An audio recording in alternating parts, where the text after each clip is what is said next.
দেখেছি ঘরে ঘরে যুবতী মেয়ে যে ঘরে আছে সেখানে যুবকরা কিন্তু তারা যায় এবং সশ্রদ্ধের চিত্তে বাবা মাকে বলে যে আপনারা পারমিশন দেন, আমরা আপনার মেয়েকে একটু হচ্ছে মানে অন্যরকম একটা আনন্দ ছিল, একটা শ্রদ্ধা ছিল।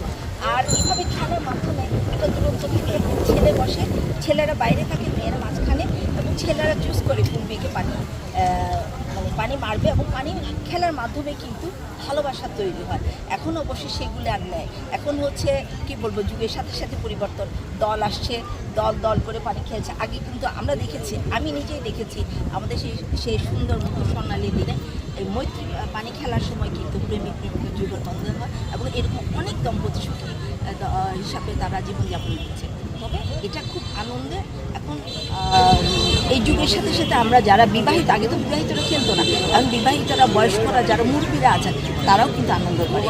আমরা গতকাল থেকে বুদ্ধস্থানের পর থেকে আমরা কিন্তু নিজেদের কাজিনদেরকে, নিজেদের দুলাভাই কিন্তু মৈত্রী পানি বর্ষণ করে নতুন বছরকে আমরা স্বাগত জানাচ্ছি এবং ভালোবাসা দিয়ে পানি খেলার উদ্দেশ্য।